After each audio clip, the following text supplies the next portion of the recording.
A low, tortured moan constantly emanates from the cavernous hole in the prison as the souls within lament their fate. Sheer rock walls dripping with fetid water house hundreds of emaciated prisoners in barred cells dug from stone. The only way in or out is a rickety wooden lift. The plucking of a lute echoes through the pit as a variety of creatures and humanoid races listen intently to the tune, a song that dares to inspire hope. Well, give me some fresh air. I want to plop these green feet in a brook somewhere. I want to soak it in. I want to feel the wind blowing through my knuckle hair. Oh, give me some fresh air. Well, loose me from these binds. I want to get some peace of mind. Well, let's bury some guards out in the yard. I know a place that they won't find. Well, loose me from these binds. Oh, well, free me from this cell. I want to fly off this barge like a demigorgon out of hell. If we can work in pairs and weaponize these chairs, we'd all fare pretty well. Well, free me from this cell. I know where the guard keeps his keys. Carter, would you like to describe your character? Donyark Ghaash'kalla is a traveler. He goes by Donyark Ghaash'kalla. So Donnie Gash would be, if he got to know you pretty well. But oh my gosh, Donyark is about 50 years old. He wears mostly black. What he was picking on was a yarding that he had fashioned out of a pretty impressive battle axe. So really any weapon that he holds isn't a weapon anymore. He's tattered. He's pretty scarred. I would imagine he smells like whatever fantasy nicotine smells like.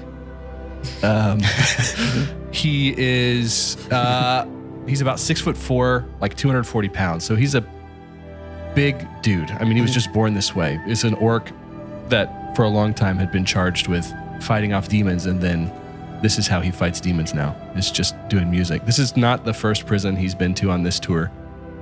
And he keeps getting in trouble, but I think he kind of likes what that's doing for his storytelling. So he's been leaning into this for a long time.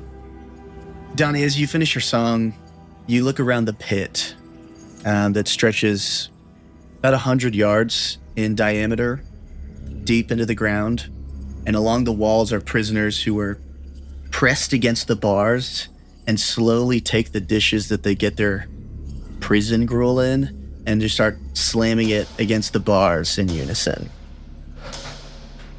And you hear the wooden lift start creaking down as pretty hefty dwarven guards are descending.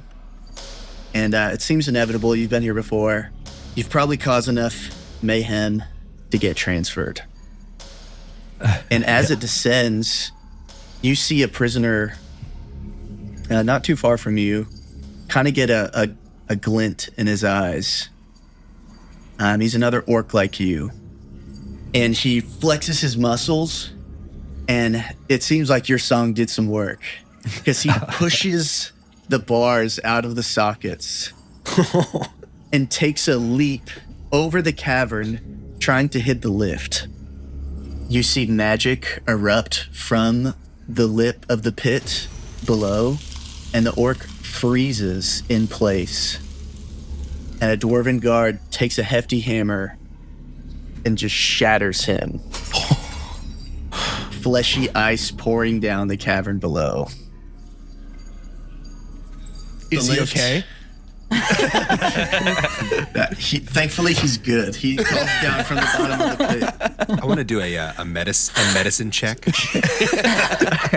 The lift finally gets to your cell, Donnie, as the dwarven guards unlock your cell, and 4 walk in, and one of them looks up at you. Donnie, we've had this conversation before. You gotta stop giving them hope. the people down here deserve to be here. Well, as far as I'm concerned, even if they get out of here, they're still going to be in some kind of prison. So, as long as we're all behind bars, I'm going to keep singing.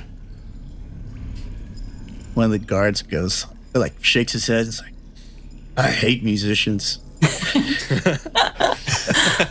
And one of them puts his hands out in like a makeshift little boost.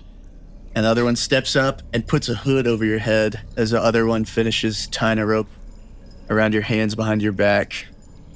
And you're shoved forward, and the lift starts creaking up.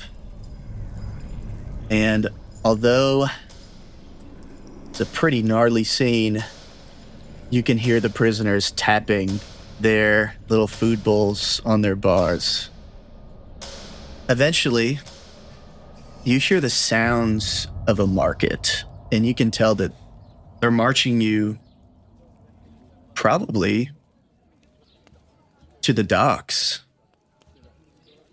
As you kind of get awareness that you're being marched through these docks, would you like to say anything? Knowing, like, you can hear the chattering of crowds as like a prisoner is marched through.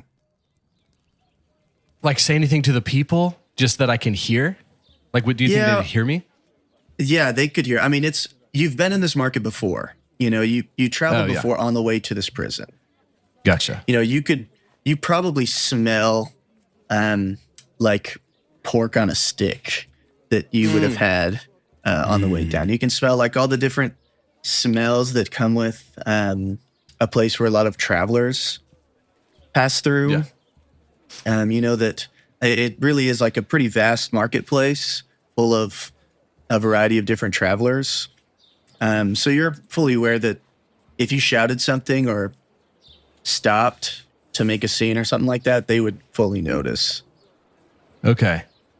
Donnie is going to yell, and he's just going to be like, "That's right, everybody. You can tell you've seen me with this garb around my face before. Donnie's tour is moving on. Can't tell you exactly where we're headed, but I think it's going to be somewhere over that drink. So, if you're looking for me, just follow the rhythms, and maybe save me a couple of those kebabs if I get back." We love you, Donnie. The guards shake their head and just shove you along. You can feel yourself stepping up some stairs, and you can feel the mist coming off of the breeze of the sea, hitting you in your kind of raggedy clothes. And you feel the waves moving a ship. Eventually, they take your hood off, and you're shoved into a cell.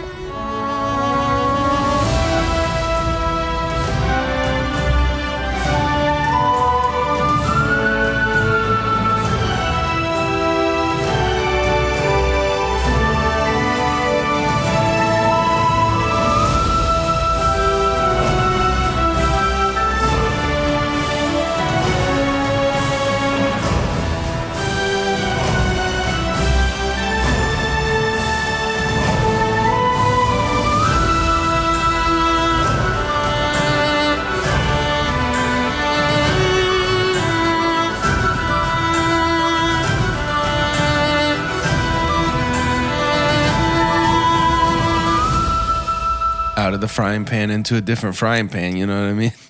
Yeah. Out of the frying pan into the boat, like they say. Classic. A trope as old as time. I'm a big Donnie fan. Tell you right now. Same. I'm picturing just green Johnny Cash. Just the picture, the picture of him like flipping off the camera, just green. That's Yes. basically, yeah. I guess that's pretty much it. Cool.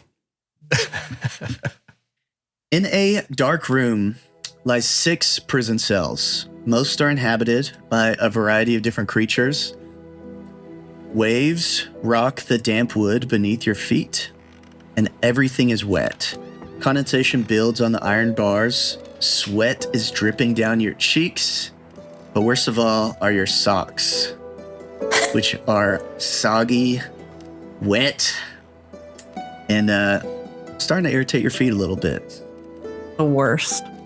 And you can definitely tell everybody's in the same boat. Because the room reeks of fish and obviously the like musty stink of wet socks. You guys hear somebody calling you from across the cell. And as you look up, you find yourself in a cell with 5 others. Whoever would like to introduce their character first may do so. Yeah, I'm happy to go. Thank you. Happy to go. Jordan Wonders today will be playing the role of Fiddlesticks. Fiddlesticks is a 20-year-old Lightfoot halfling. He's a young man with a dream. I would say a chip on his shoulder and a bit of a hero complex. Fiddlesticks is incredibly tall for a halfling. He is 4'2", and he means every inch. And Fiddlesticks has short, wavy brown hair, big old brown eyes, and it's sort of, I want the vibe of Fiddlesticks just so everybody understands what we're playing with here. Fiddlesticks gives off this sort of Macaulay Culkin circa Home Alone 2 Lost in New York energy, but like he grew up and never quite stopped messing around. So just so everybody's incredibly clear on who we're working with here. One of your attacks is just throwing Legos on the ground. I have a note here that in all caps and underlined that just says ball bearings, so I never forget.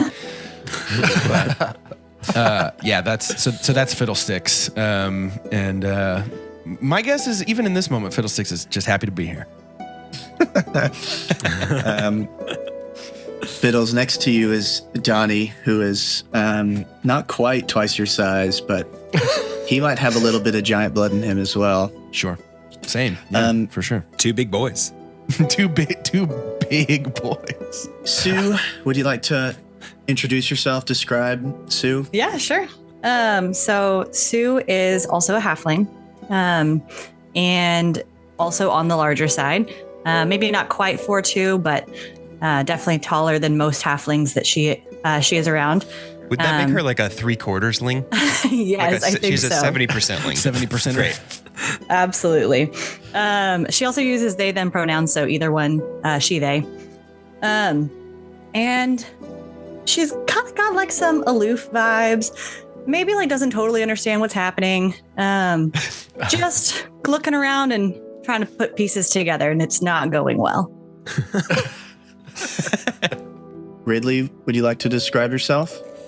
Yeah, absolutely. So Ridley also stands with a pretty commanding presence. And the reason for that is he is tall, but most importantly, he is a sea turtle. And so, standing, 6'4", he's a big boy. Ridley is a older man, older sea turtle in his 50s.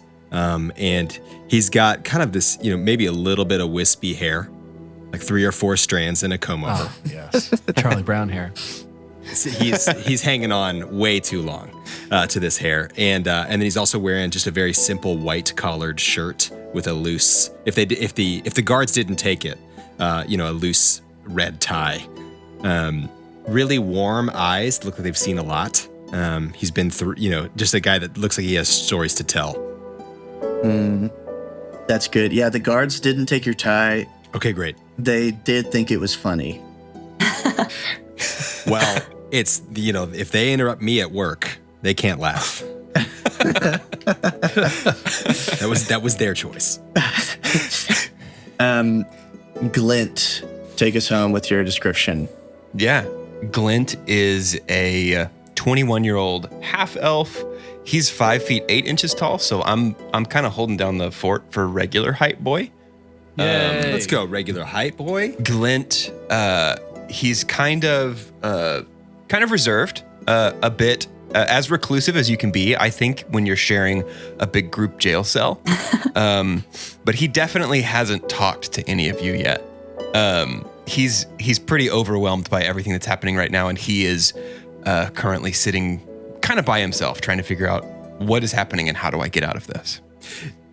I should say, I think that Ridley probably looks a little bit more comfortable in this situation. This maybe is not his first time below deck against his will. Yeah, the two old men are so comfortable here. Big prison guys. Big prison guys. Hey, so Donnie's instruments clearly were weapons. I can't imagine in a prison at this point. Like, does he still have these, or have they taken these from him right now? Do we have our stuff? That's a great question. Roll me a perception check. First roll. Yeah. Let's go. Is this just Carter? Yeah. I'm gonna roll. Zoe. When do I play? Ooh, you're good at that. But you rolled badly. Dude, that's a 9. Dumbass. Donnie, as you look around, you can tell in the corner of the room is just like a pot. Seems like they didn't want to waste a chest on this. That just has like most of the stuff y'all brought in that they thought might be dangerous, just piled in the pot. Indiscriminately. And are we chained? You are just in a pretty large cell. It pretty comfortably fits all of you. Okay. So, and is the pot on the other side of the bars? Yeah. So, Okay. you have a row on like the south wall with 3 different cells. On the north, there's 3 different cells, and then on the left side of the room, you see just big old pot next to the stairs that go up to the ship deck. Also, did you say there were 6 of us in here? Is there one more person who is not a player character? You do hear from behind Glint a bit of whirring, like a metallic little. Glint, would you care to describe this little fellow that you've brought along with you? Yeah. I can't wait to meet the little fellow. This little fellow is his official designation is D4V335PR0CK37, Davy Sprocket. But Glint refers to him as Davy. Yes. Glint is a tinkerer, and Davy is the most successful thing that Glint has ever built. He's a 2 foot tall, basically like a little miniaturized Warforged. Think Clank from Ratchet and Clank. Yes. But he is the most important thing in the world to Glint. That is the reason that Glint hasn't spoken to any of you, is because he's trying to figure out, how do I get Davy out of here? How do we keep him safe? What is happening right now? Okay. So he's going to kind of sidle up next to you and go, "Hey there, little guy." Does Davy say anything in response? He kind of tilts his head, and you see almost like a sparkle of comfort. It seems to be relatively familiar with you, whereas he might not be with everybody else in the cell. And whirs excitedly. Okay, I would die for Davy Sprocket. I just decided. Right? I'll throw myself in front of a train for Davy. I want to give him a little scratch under his chin. Ooh. As you tilt his little robotic chin up, Glint, you notice dies. as well. Stop. I can't believe you did it. He's made of glass.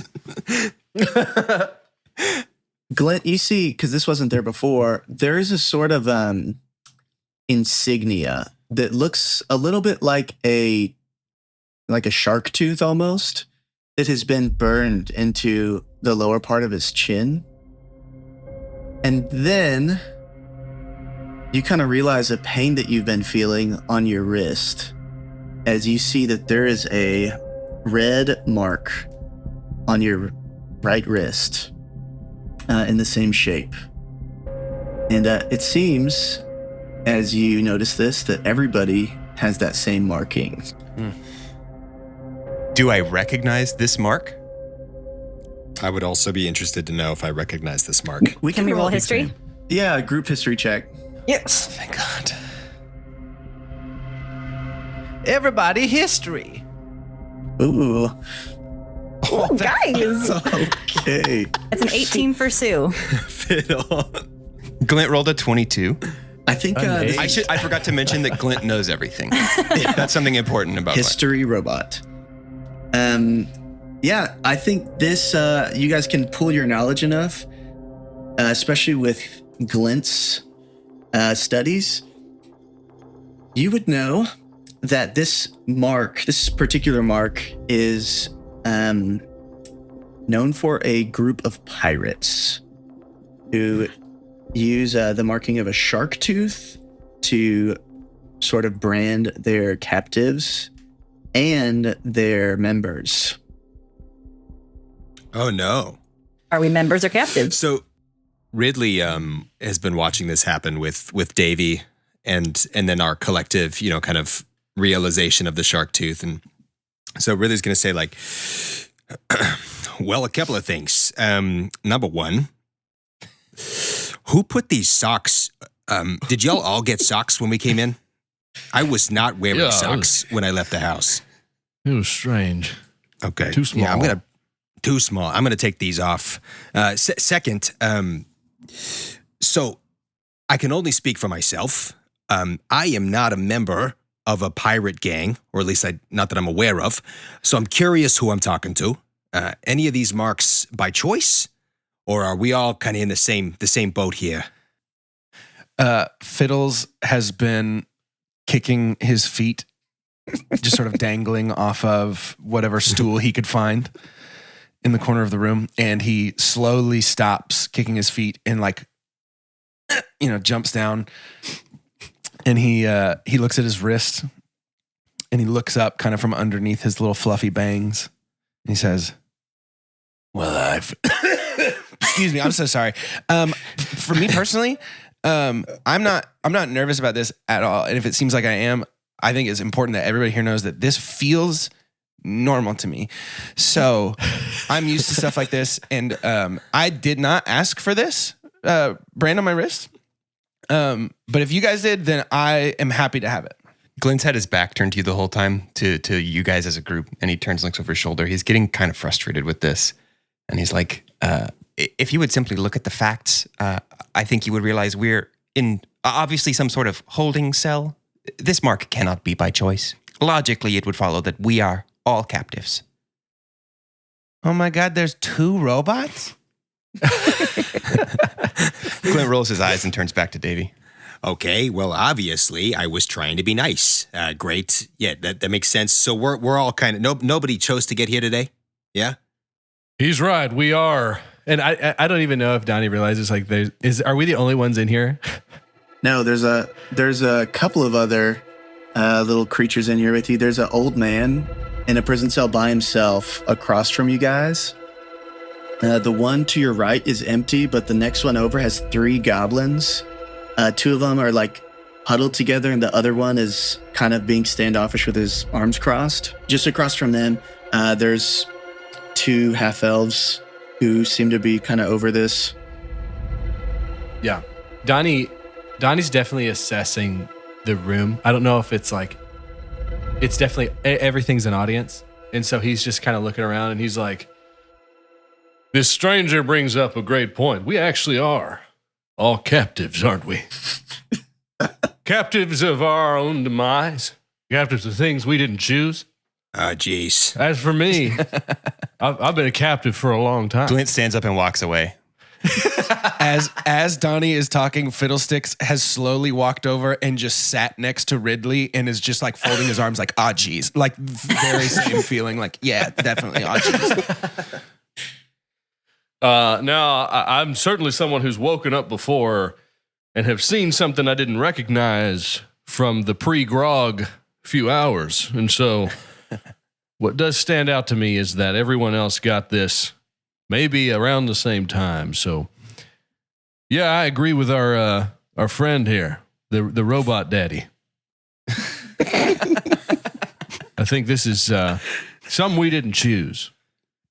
So Robo Daddy, you seem to know so much about where we are. What do we do next? I mean, who are we working with? Gage, do I know anything about this group of pirates in particular, or just do I know that we've been captured by pirates? You would know with that 22 that if pirates were to ever go corporate, this is those type of pirates. They're known as the Blood Drunks, and they basically train up pirates. And if they survive, they get their own. They become captains eventually, and they get their own ships when they steal it. So it's one of those groups, but you wouldn't know who this specific group is. Okay.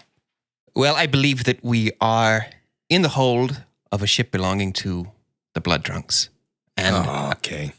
I'm afraid that we are going to undergo quite a rigorous ordeal over the next period of time. And it seems that we may be forced into a life outside the law, which I don't know about you all, but I am not comfortable with.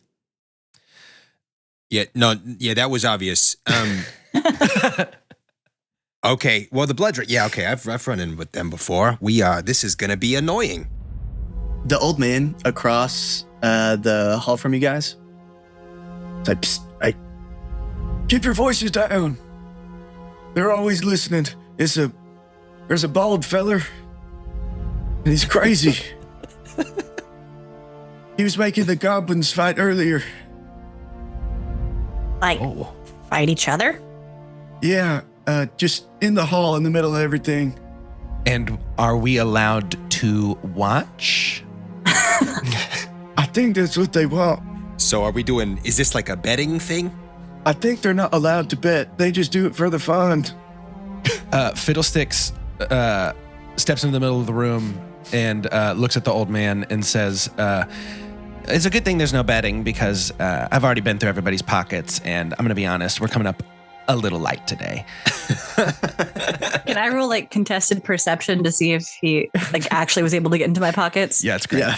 That's great. Fiddles, roll a deception check, and Sure. Sue, you'll roll up perception. Ridley can't feel his pockets, so this definitely worked. I rolled a 15. Oh. Whoa! Nash. That's a 25 for Jordan. Was that That's a crit? nat 20. Oh, wow. Yeah. First crit. Everyone is fully convinced that something is almost supernatural about Fiddles. Whoa. Where did my things go? Glint does not have pockets in his pants, but he also fully believes that Fiddles went through his pockets. Fiddles actually stole Glint's pockets. I just checked your crevices is all I did. I swear these jodhpurs had pockets when I was put onto this pirate ship. I mean, Sue's wearing an apron, so it is on front pockets. They are empty somehow. Can I go talk to the half-elves? You can shout across the cell at them. Hello, half-elves. You're like me. We're all half-elves. What's up, guys? One of them was trying to get some sleep and cracks an eye open and sits up and looks over at you, and we are nothing alike. Your voices would beg to differ. Glint, I think, is visibly pretty hurt by this. And he turns around, just turns his back on the half-elves and mutters to Davy, just like always, huh, buddy? Oh. Ridley's going to go over to the bars and just say, excuse me, ladies and gentlemen up there. Gotta do a pee pee poo poo. Can somebody help me, please? Fiddlesticks' eyes get wide. Just saucers. Roll a persuasion check, Ridley, as you hear boot steps walking towards the stairs. Ooh, okay. With a dirty 20, you see It is a poo-poo check. It is a poo-poo check. Roll a poo-poo check for me, please. What's your poo-poo modifier? I got a +3 to poo-poo. Proficiency in urination.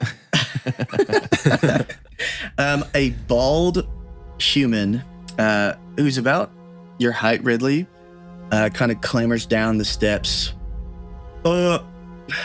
You really gotta take a moment to poo-poo? Do you ever take a moment?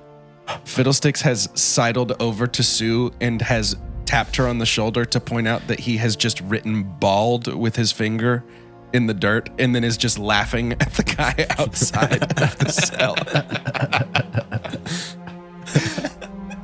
Sue just nods like, yes, he is bald. Astute observation. Correct. Stop interrupting. The guard's like, I'm always on duty for poo-poo. Glint whispers to Davy, duty. And he just like walks over to the cell and unlocks it. Nobody move. All right, big guy, come on out. And he kind of like stands in the doorway, but like kind of ushers you out.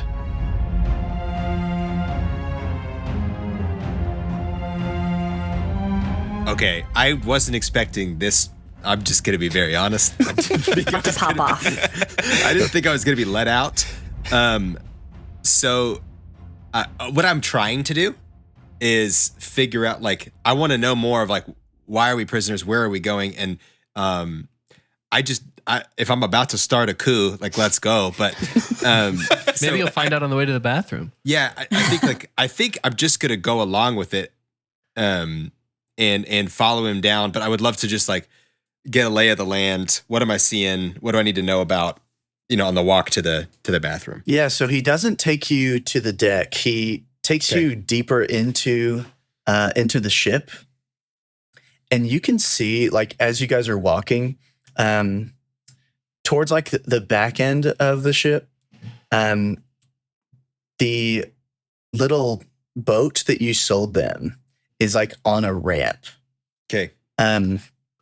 He's like, okay, well, here you go, and like ushers you to a door. And when you walk in, it's built like an outhouse, but there's a wand kind of like at the edge of the toilet. You would know that, like, if you're rich, you might buy a wand of controlling water to like flush the toilet when you're done. Sick. Very cool. Sick. Little bidet. Can I, Bidet to you. Very nice. okay, so I see the boat on my way in. So something, I guess you keep hinting at it. So Ridley Fontina runs the Fontina Marina, which is a home for gently used secondhand sea vessels. And so I would recognize one of my own. Maybe there's a decal on the Got a VIN bumper or number? something. Yeah. But like, did I just sell this? Like, Yeah, you know what? Let's go back to it. Seeing like this barge, you remember like the sound of seagulls above your little shop that's in towards the dock in this market. You can see the large cliff face on the backdrop of Cliffscrape. And being a port city, you see all kinds of faces that come through, but it's primarily sailors, pirates, halflings who are looking to leave sort of like the Talenton plains, and lots of people like you who are in the market to exchange goods. For you, and for those who would see turtles would know that they're kind of bartering goods of the sea for goods of the land, and then if the price is right, you might resell those on the other side. Yep. And the other day, you remember counting the profits that you were making that day? Okay. And you saw an orc covered in dirt be ushered past by guards. He kind of exclaims a statement about his tour that seems to be happening. I don't know if you're the type to care about something like that. But you take a moment, think about like why a prisoner would be taken to the docks instead of the pit. When an unfortunately familiar face steps up to your market. Okay. You know this man is Captain Vance. And he wears his pirate hat. He steps up and knocks on the counter. Mr. Fontina. Yeah, Mr. Vance. It seems you didn't finish your business. I don't know what you're referring to. Your guys came and got what they needed the other day, I thought. The barge you sold us. Mm-hmm. Low quality wood. Holes in the bottom. Okay. Not fit for the sea. So, well, what I would say is I was very honest about what I was selling, and it is on you to ask the questions that you want answers to. I didn't hear no holes. You said no holes, we go to the other side of the marina. I don't see what there's a problem. He pulls up his sleeve and shows you the tooth brand and says, working these docks, you should know who you're working with. I would expect someone of your reputation to know better. Ridley goes over to his desk, and like in the same way that there was this covert sleeve pull, he like quietly opens this drawer on his desk to show half a sandwich.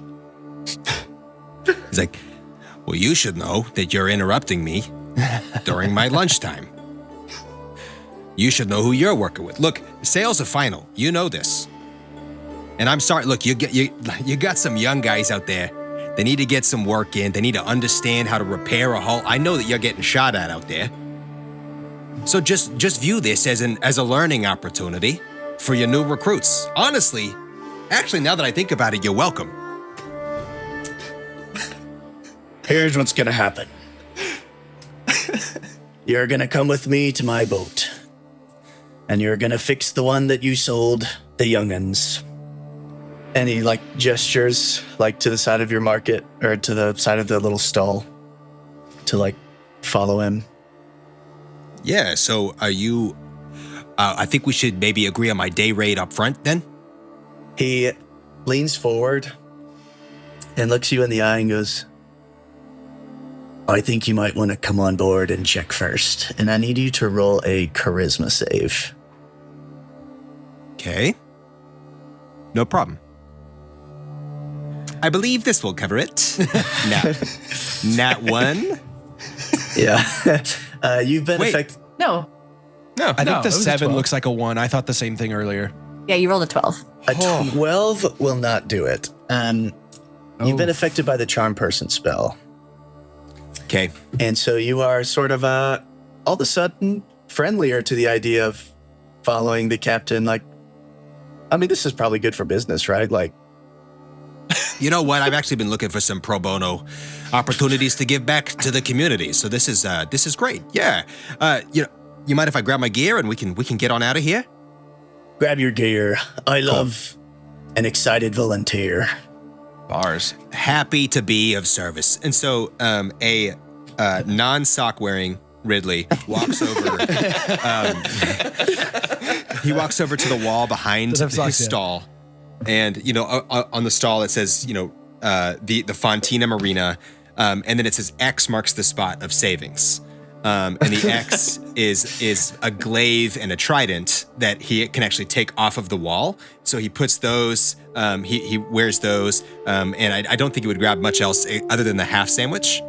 And he's willingly following. Does Ridley put the trident and the glaive like into his shell, like scoot him into the shell, or do they go somewhere else? He has like a harness. Yes. That they're on the back of his shell, but on a harness. Very Ninja Turtles. Okay. For reasons that will become apparent later. I love it. As you're led onto the ship, Captain Vance calls over another pirate. Leadhead, get this turtle down to the barge. And the bald pirate who has been escorting you to the restroom walked up to you and, we'll take your gear. I don't think you need this. And feeling friendly to the idea, you hand him your gear. And he kind of escorts you to the prison cell where you see an orc kind of passed out on the floor. It's like, just join him and why don't you put these on while you wait? And he hands you a pair of socks. They're like obviously way too small. Under the influence of charm person and not wanting to be a bad guest, Ridley will take a seat and slide on this small pair of Hanes. Fantasy Hanes. Ye old Hanes. That's how you arrived here. Cool. Roll a perception check. Nice. Yeah, with a 14. In retrospect, looking back at how you got here under like charm person, you would be able to put together that at some point after you put these socks on, the brand showed up on your wrist. Okay. Wait, am I connecting the socks to the brand, or that at some point I blacked out? No, you're connecting the socks to the brand. And even though you've taken the socks off, the brand is still on your wrist. Okay. So Ridley is like, well, here we are. I've done this to myself. I am kind of remembering the charm person moment. I'm here. It's all coming back to me. And so I'm like, oh yeah, by the way, hey, it's Leadhead, right? Unfortunately. No. Hey, your name is your moniker. You gotta own that. Be proud of Leadhead. Hey, can I get to work on this boat here soon? Yeah, I think Captain Vance is he'll like that. Okay, well, look, all I'm saying is I got a couple of folks in there with me. It'd be great to have a couple of sets of hands. And then good news for you guys, you wouldn't have to lift a finger. We'll get it all done. I know we were going to use it as a training moment for the youngins, but why don't I just do this? Give me the other prisoners, and we'll get this knocked out for you. Could you take that to Captain Vance? You see him look kind of like scared at the idea. I actually got my name from saying something to Captain that he didn't like. And he hit me in the head with it's like a paperweight across the room and hit me in the head. So I like where you're going with this. Maybe you bring it up to him and I will be there also. Redhead, I think that is a fantastic proposal. In the prison cells, the old man across from you guys, He's like, listen, there's a barge down here. I think I could work the lever to drop the ramp and we can escape from the barge into one of the rivers, and the ship is too big to follow us through it. Well, Do any of you know how to drive a ship? Do you think we could have a quick sidebar just of ourselves for just a second?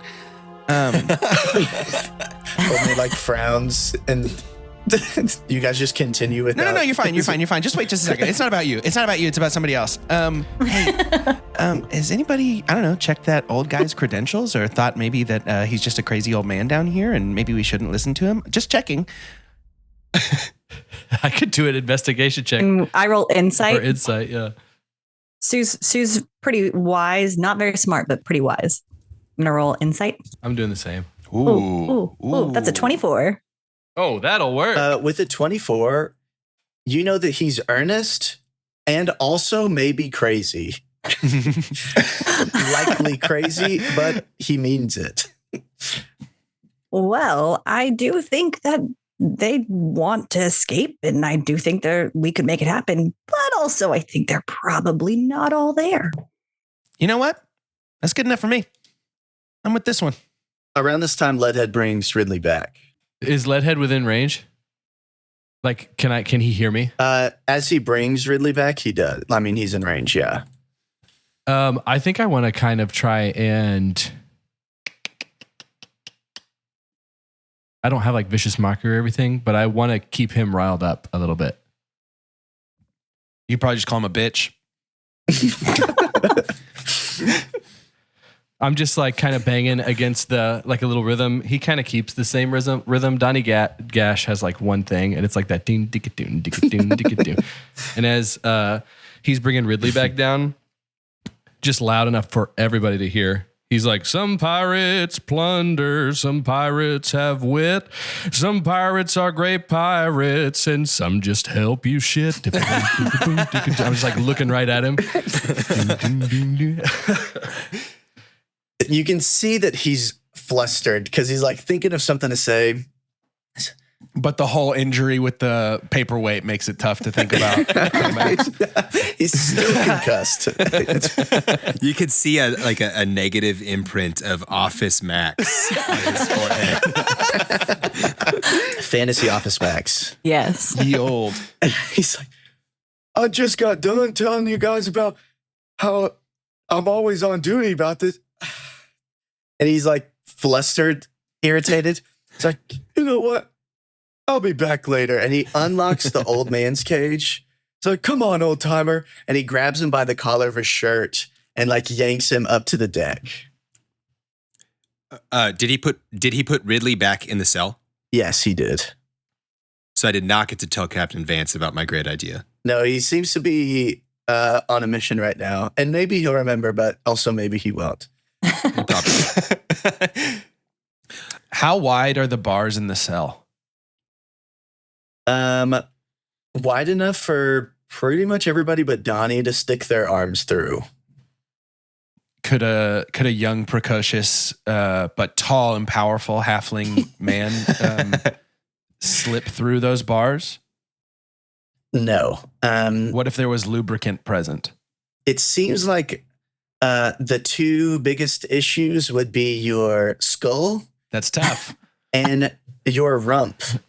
Hey, Okay. Fiddle's caked up. Forgot to mention, Fiddlesticks got that dumper. Fiddlesticks got get a it. world-class dumper. You got to sneak around somehow, and Okay. it adds to the balance.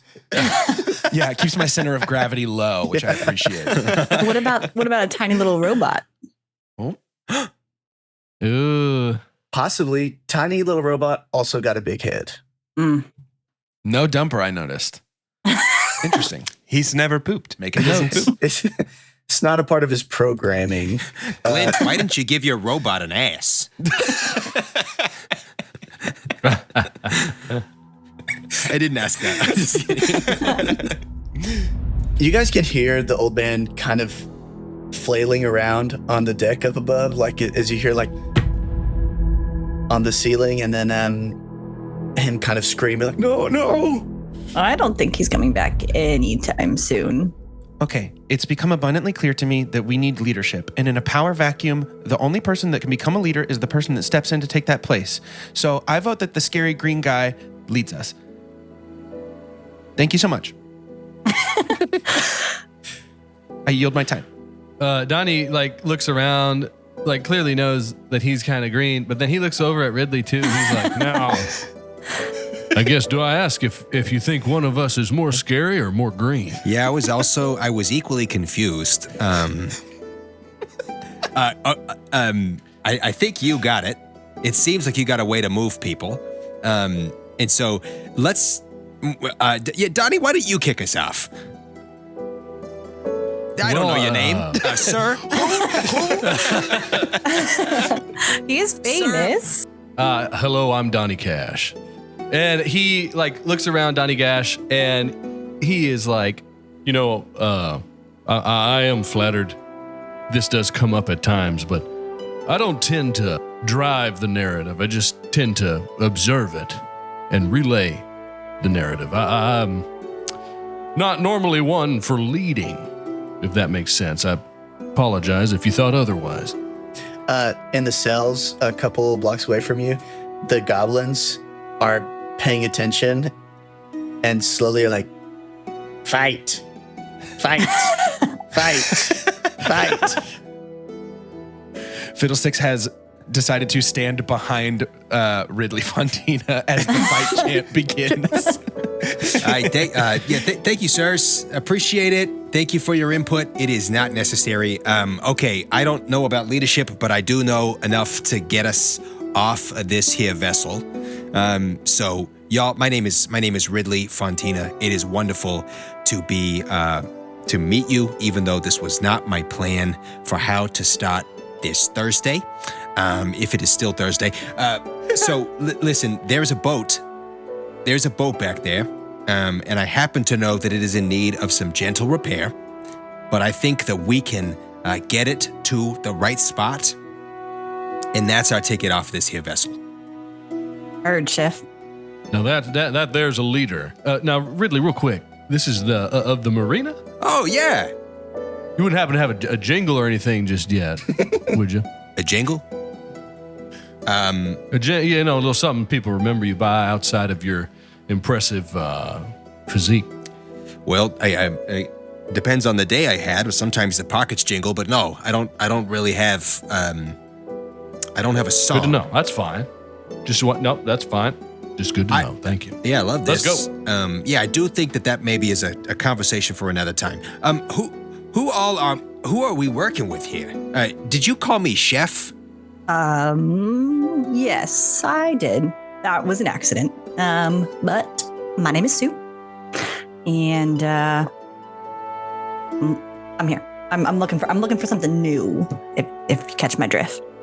Well, Sue, when you hear your family, it's great to meet you. Her eyes are gonna just like glint just a little bit, like maybe that's gonna make her cry. Who else are we working with? Robo Daddy, is that your formal moniker, or you got something else? My name is Glintwood Thistlewick. I am not the robot's dad, although I did create him. And Davy's like, Fiddlesticks puts his arm around Davy like, it's okay, man. Okay, and you there behind my shelf. If you could actually come around from behind me. Oh, do you mean me? I sure do. Oh, son, yeah. okay. Yeah. No, that's a good call, I think. So my name is Fiddlesticks, and I'm just excited to have some friends, and I'm excited to get out of this room, please. 10-4. Glintleberry Thistlebottoms, do you have any sort of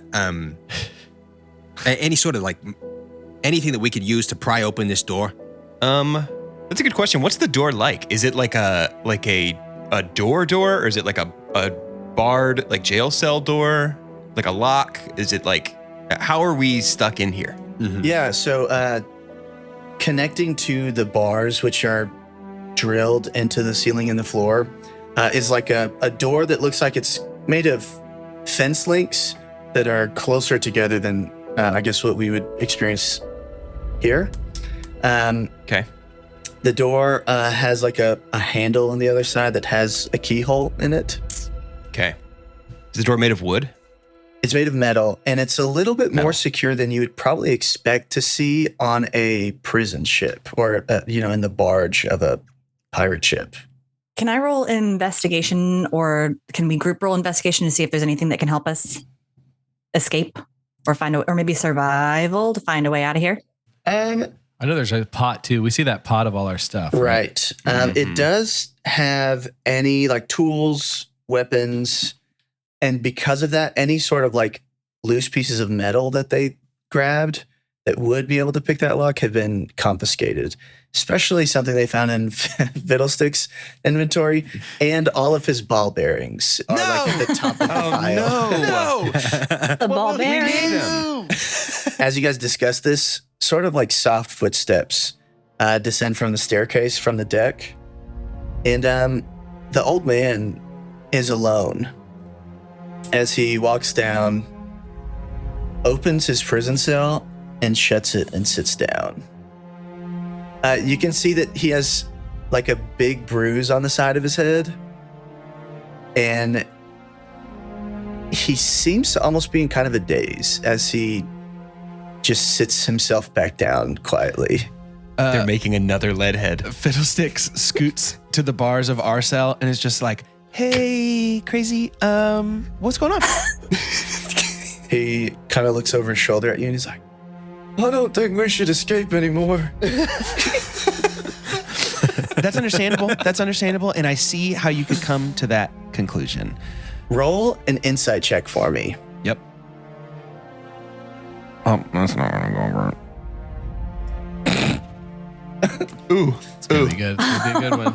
Heck yeah. Like, he seems smarter.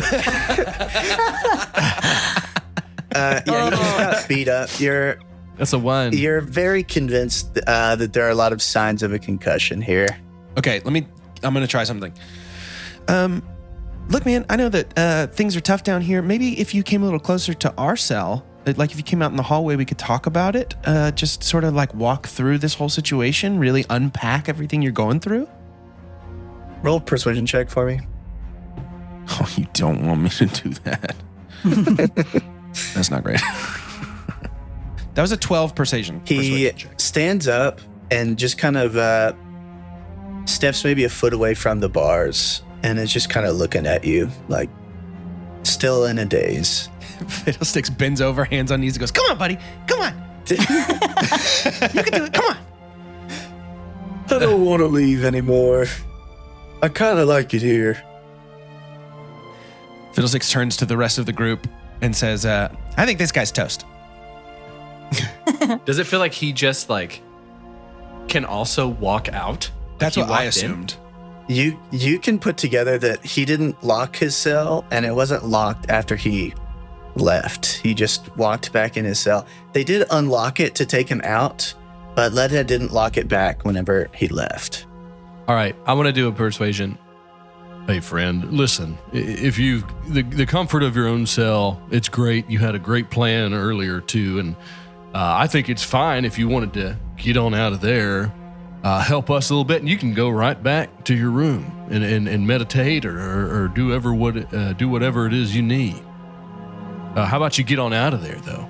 Help us out like you thought you would before. Yeah. Boom, persuasion. Rolling it.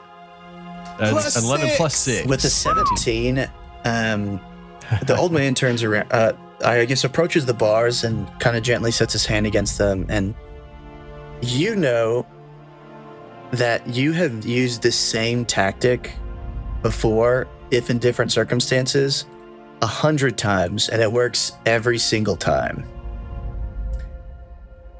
Something in his eyes is telling you that he is kind of beyond. It's not his opinion has been influenced by something beyond just words. Okay. Gotcha. I'm gonna look to the party and be like, listen, y'all, I think it's he's checked out in a way that's a little bit different. I don't think we're gonna get any help from our buddy across the way. As you guys are discussing this, he is just kind of talking to himself, but if anybody else is listening, I've always wanted to be a pirate, I guess. Arg. You want to try again with the half elves? Yeah, Maybe they like you better now. I'm gonna call out to them again. I came on strong earlier. I would like to be your friend. That's definitely less strong. Good job. My name is Glint, and I don't know what yours is. Will you tell it to me? I don't think this guy has ever talked to people before. We all are on different journeys. one of the half elf who spoke to you earlier, the other one is still being standoffish at best, kind of slowly stands up and looks at you, Glint. You obviously have not spent much time around our kind if you think that asking for a name would result in us giving it to you. Almost 0 time. You got it. Correct. Glint, call them your homies. Glint, call them your homies. I can't wait to continue to be homies with you. Oh my God, he did it. I like it's almost befuddled by that. They've definitely, that's not a half elf word. Yeah. They've never heard that word before. Roll for deception. You may call me Cornelius. Cornelius, it is wonderful to meet you. I don't assume that you are having any more fun than we are. How do you think we could get out of here? It seems that these pirates' goals are for us to eventually become part of our crew, as you will learn soon when you're invited to dinner with the captain. Dinner? Oh. It is a quick process, but they do desire to ensure your loyalty. And then one of the goblins kind of perks up, is like, You said Mies. I'm Mies. Mies? This is home. I am Mies. I believe they're taking us to some ruins outside of one of the coastal cities. We were captured, but we had a group who was searching for some treasure, and in the process of them torturing us, I did reveal that, and I think that is where they're going to test our loyalties. Fiddlesticks has not heard anything that has happened for the last 3 minutes because he has just been daydreaming about food ever since we found out that the captain would invite us to dinner. This daydream seems to manifest as you Yes. hear boots coming down from the steps. Fiddlesticks excitedly says, "It sounds like footsteps." Just the most obvious. Yes. Captain Vance steps out of the cells and kind of nods to the half-elves and to the old man and turns to you guys and says, "Don't worry, soon you'll have a chance to prove your loyalty. But first things Captain first. Vance. Yes, Mr. Ridley. Mr. Vance. More like Crapton. Got him in one, kiddo. Fiddlesticks leans his head close to Ridley as though he wants Ridley to tousle his hair. Vance does enjoy that joke. He's like, you'll make a great addition to the crew, little one. But first, takes his hat off and holds it over his chest and says, we need to get started with dinner. Miss Sue, would you be so kind to assist our chef in the kitchens? How do I know how I ended up here? You remember walking through the city and steam filling a large room. It smells like hot soup, and you can tell that it's coming from these great steel cauldrons that are stirred by these tired-looking volunteers. There are people in this room that were down on their luck.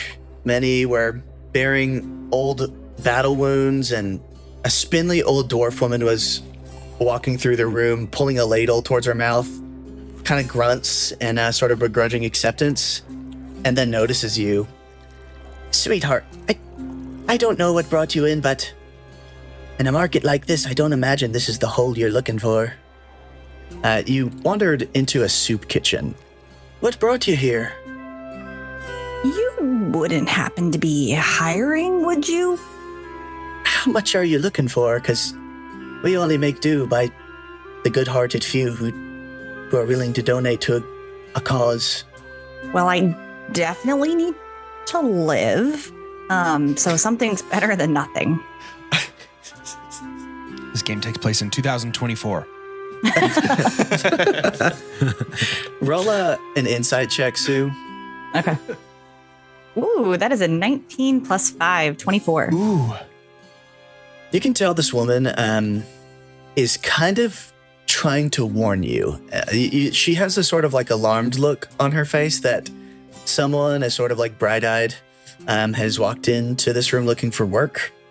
Please, dearie, I assure you there are better kitchens and perhaps a snack shack in the markets that you might prefer to work at. Not here. And you can see that around the room, some of the rough-looking people are kind of starting to notice you. Okay, I think Sue's going to do a once-over of the room and then just slowly back out and kind of nod her head at the woman and be like, "Heard, chef." Good luck, dearie. As you leave, you enter this bustling market. With a nose like yours who's been in the kitchen, you would smell all kinds of things, both good and terrible. You can smell people cooking fish without using proper acids to cover up the fishy smell. There are some unspiced meats and vegetables being cooked in some places for those who have more bland palates. She is personally offended by that. As you kind of navigate through a crowd that never stops, you do notice kind of a little bit more of a rundown stall. The wood is a little bit older. This smell stands out because there's a smoker behind it that is barbecuing pork. A man stands at the stall who you can tell just by his demeanor that he cares about what he is offering people.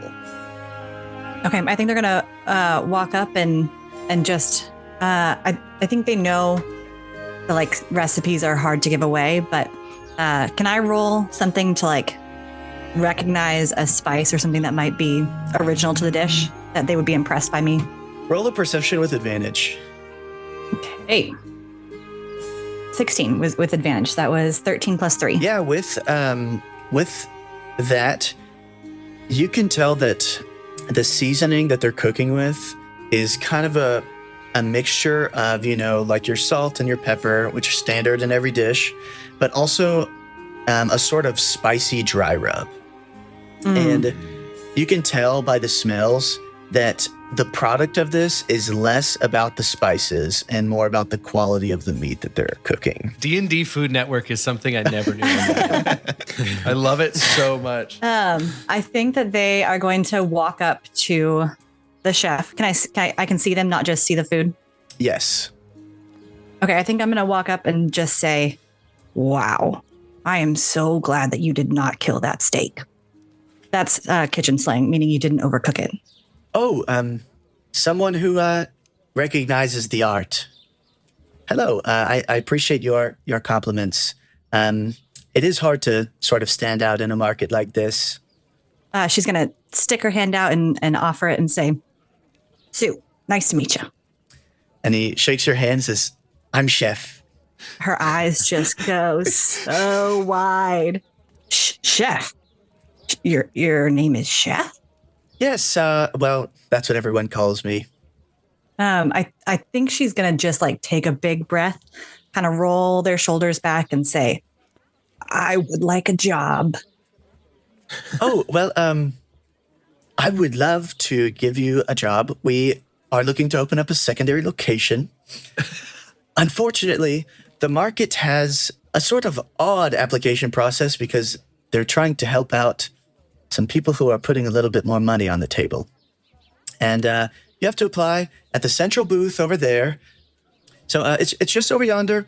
You know what? Take a little steak frite with you. And he just like puts a little piece of steak on a toothpick and hands it to you. Can I roll for how delicious this steak is? Of course, that'd be perception with advantage. All right. What's your yummy modifier? Yes. That is a 19 plus 3, 22. Man. It is almost cooked to perfection. If you have a little bit of a criticism, it's that it didn't sit out for long enough to soak in all the juices. But you understand that makes sense being in a market like this where it's kind of grab and go. Absolutely. Okay. I think I will do like just a little like nod. And then without running as fast as I can walk, Sue is going to head straight to that booth and start filling out the forms. Sure. On your way there, you can hear someone muddled in the crowd behind you, kind of yelling. Not super uncommon, but it is louder than the rest. I'm talking about some kind of tour. And you make it to a central booth where there is a bit of a line of people who seem to be kind of down on their luck. Maybe people who've given up being a sailor or a pirate, or some travelers looking to start life in a new city who are waiting to apply. Okay, I'm going to start filling out the forms. I'm assuming they like need some like resume information. So they're going to fill out where they trained. And that is underneath Fry LaFerry at Fry LaFerry's Home for Culinary Friends. And I think that's probably the extent of their resume because their last job did not end super good. And so they're just going to glaze over that one. Yeah. Fry LaFerry. When you hand your application to the woman who's standing at the booth, she looks at you and says, "Oh, Miss LaFerry. She has a great reputation around here. I would like to introduce you to someone." And she kind of walks over a little bit, and soon another woman comes out and is like, "I hear you work with Miss LaFerry." Yes, trained underneath them. Let's skip this whole process. I'm a part of a group of travelers who would really need someone like you to make our dishes a little bit better. The pay is all right, I'll be honest with you. It's not the best pay you will ever receive, but it will expose you to culinary experiences from around Corvair. They are just in it. No questions. Don't want to roll anything. They are here for it. They will have like a little nudge in the back of their mind about chef. And I think just, I think they're going to ask the question, would this be serving with chef? Which one? They're going to look a little confused because they did not get their real name. And so I think they'll just kind of like gesture and say, chef. Oh, of course. Yes, you will be working with Chef. Chef is fantastic, knows every dish known in these 7 seas. And I think you'll have a great time. Whatever she needs to sign, they are just pen to paper, sign away the soul. They're locked in. Perfect. Well, I will, I'll show you to your quarters, and then we should be off by nightfall. And she ushers you, and you get onto a huge ship. It is accented with a lot of metal. You see a lot of, sailors, rugged looking as they tend to be, getting on board, seeming to come from their day's activities. And she shows you to the kitchen, where there is a surprising amount of good ingredients for a ship. Oh, this is the kitchen where you'll be working in. Great. I'm so excited to be here, and I'm really looking forward to this opportunity. That's what we'd like to hear. And as you descend below the deck, you see a large bald man. Who's this? This is our new help for the kitchen. Okay. He's like, well, and he kind of just takes your arm and as he's holding onto one of the bars that you now recognize are prison bars, just kind of swings you over into the prison cell and locks. Is like, perfect. They just raise their hand. Excuse me? I thought that I would be working in the kitchen. You will be. Now? We'll come, and the woman steps in. Yes, we'll come get you when it's time. It's just part of the process. And you turn and you see 2 giant green creatures in the cell with you.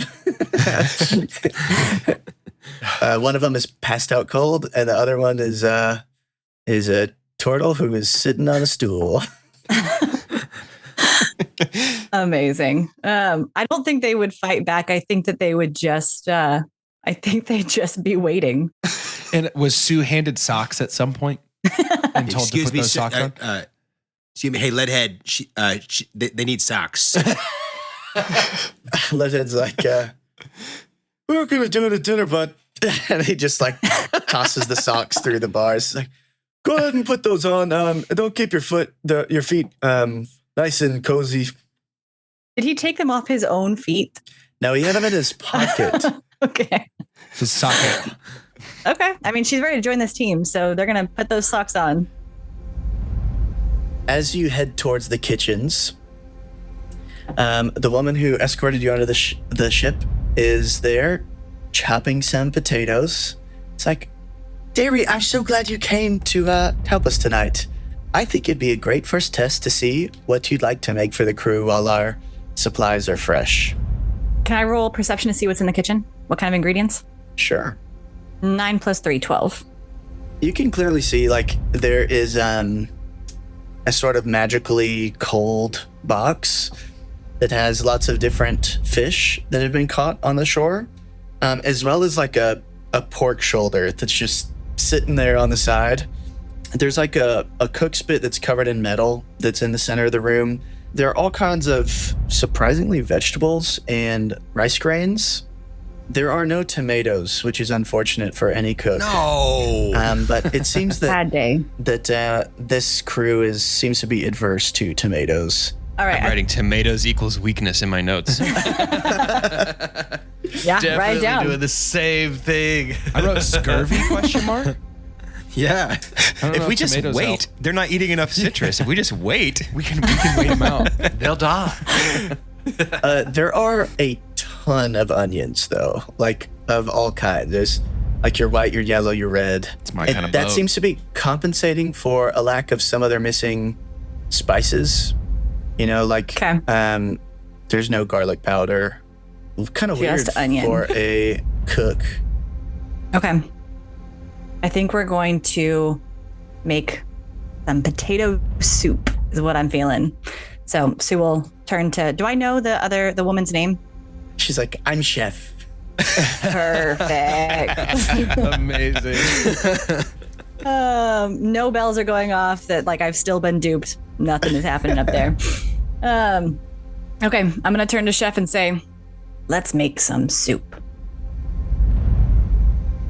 The smell of potato soup starts filling the entire ship. And around this time, Leadhead and another pirate come down and open specifically y'all's prison cell. The captain said that I'd like you to join him for dinner. Well, we wouldn't want to be rude, right, folks? Glint's reluctantly following along at the back of the group. Glint's wheels are turning. Dinner seems strange to Glint. And Davy's wheels are also turning in his ankles as he like scoots along. Fiddlesticks is just ready for dinner. Doesn't even think to prepare it anyway. You guys are escorted up to the captain's quarters where a long table is laid out with utensils. And Sue shows up with a large pot of potato soup. Captain Vance stands up and addresses you. Welcome, mateys. It's good to see that you've settled. And then he glances at Ridley's feet. Where'd your socks go?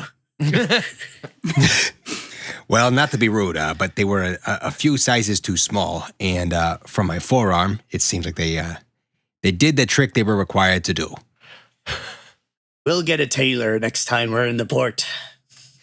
I would love that. We can't have you not matching uniforms. Oh, if it's uniform, yeah, you give me a bigger size and two burlap sacks. Everyone grab a seat. I roll to sit. Dude, you've took the words right out of my mouth. Who sits best, though? Yeah. Fiddlesticks is frantically searching the room for any like thick book that he could sit on. No, he didn't want to be Magic. To just like sit at the table a little more evenly. There's a couple bar stools that overlook a little window that you can see the ocean on. So Fiddlesticks loudly drags a bar stool all the way from the window and sits it right next to Captain Vance.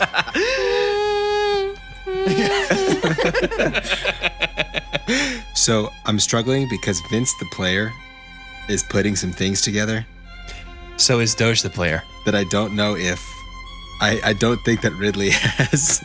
Jordan and Fiddlesticks share the same level of not knowing anything that's happening right now. I mean, if somebody who has knowledge, like their character is aware of something and wanted to broach Yeah. that topic at any point, they could. Okay, I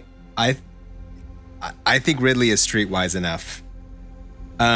He wants to, whether that's insight. When I connect the name Blood Drunk with a tooth symbol, with a dinner party, with no garlic in the kitchen. no garlic in the kitchen, I'm wondering if Yep. we've got some vampires, Vampirates. some vampirates. Interesting. And so Ridley is very curious about that. Roll either, and anybody who thinks their character would put this together can roll for an Arcana or a History check. So either a +0 or a +0. I have a +5 to both of those. Sue is not rolling. Neither is Fiddles. I love that. 11 plus 4, so Donnie got a 15. I got a 10, a 5 + 5 on my Arcana. Donnie, you would know that there has been rumors that there are a group of vampire vampirates who sail this part of the world. You don't feel super confident that it is this group, but it is a valid possibility that you're cooking in your head. Great. And Ridley just thinks this is a group of stand-up guys. Just a big misunderstanding. With his little eight. Absolutely. Wow, look at these normal guys. Do we feel like this is normally something like they wouldn't want you to know? Because if there's enough of us that kind of caught on to this, does it feel like vampirates don't want you to know they're vampirates? I think with the 15 in history, you would know that, like, it's probably not great for their reputation if it got out. But, you know, at the same time, there's a lot of sketchy people who sail. So Sure. it wouldn't be the end of the world. So he's going to like take a big whiff of this potato soup, and he's not obviously having that. That's not part of an act. Like, I'm sure this is an amazing soup. And not really going to dine until he's told to. But who am I sitting by? Am I with the party? I want to talk to the closest pirate, whoever that would be. The only pirate in this room with you is the captain. It's just okay, Captain. cool. Great. Yeah. Without even looking at anybody, I'm looking at the soup, rubbing my hands together. Man, soup, seems like you've done us all quite a service here. I know it's the worst thing to say, but I'm such a fan of spice and stuff like that. I feel like you basically got this down to a T. I mean, for what I can smell, it smells something like a 23 or a 24 kind of soup here. And I just wanted to say, is it fine for me to ask, Sue, you've been back in the kitchen, right? Have you been back there? Absolutely. You're kind of acquainted with it? I'm such a fan of a few spices. Can you see if they've got any paprika, or perhaps just some good old just pepper, a little more pepper? I like that up in my nose. And then, do they have any garlic powder or any kind of garlic? I love that taste. Is there anything you feel like you could grab for me? Around a mouthful of soup, Fiddlesticks says, "Grab some bread, please." Strangely enough, I didn't see any garlic in the kitchen. Oh, okay. Well, that's fine. Is Chef out here? Can I I'm turn sure to it's Chef great. and raise an eyebrow? You can see Chef like watching everyone try the potato soup from like the kitchen window. Just eyes above. No, we're fresh out of garlic, dear. I mean, that's okay. I figured well-traveled, it might be something you could pick up, but hey, I mean, not every boat's going to have it. That's fine. I'm happy to have this soup without garlic. We have so many onions. No. That's okay for me. I don't need that. Yeah, we're actually good on onions. You can tell Captain Vance is kind of smiling at this exchange. What kind of utensils do we have at our plates? It's all sporks. Ready for it. Since Davey has a plated meal next to me, I'm assuming Davey has a plated meal next to me, but Davey doesn't eat because Davey's a robot. How polite of them. Sue would have absolutely served the robot.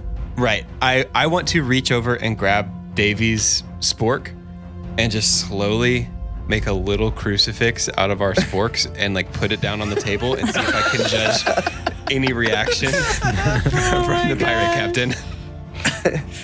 Captain Vance is, he like sees what you're doing, and he's like, "It seems that you've got onto our little secret. Good job, everyone." Kindly, as a guest on our ship, I'd prefer if you would refrain from spork shapes. But alas, doesn't really matter, because soon you'll be part of the fold anyways. No, thank you, actually. I am good. Part of the fold, you mean like we're going to be necking at some point, or like you just sign up for it? Did you say naked? No, necking. Sorry, I'm from the pretty far north. Country folk. Necking, like kissing. You know what I'm saying? Like biting a little bit. I don't want to say in mixed company. Maybe that too. I'm not sure.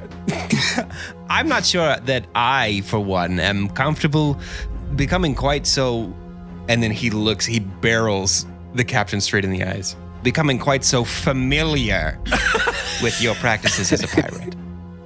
He's very proud of Glint's very proud of himself. He's like looking around like, do you guys catch that? You get it? Did it. You can hear the sound of all of this going straight over Fiddlesticks' head.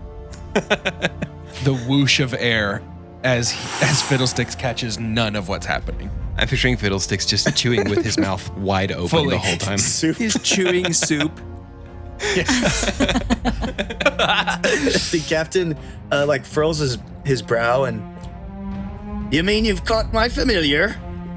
I didn't mean to imply that. I was just saying the words that we all know about folks with the particular dietary proclivities, which again is fine and good, and you should eat whatever or whoever you want. But I was saying the word.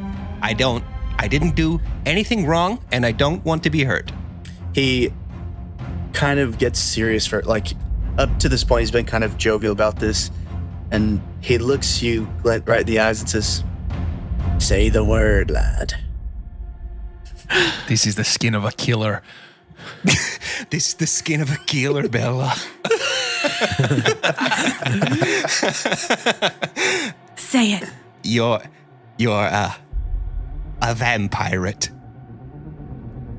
Fiddlesticks says, "What?"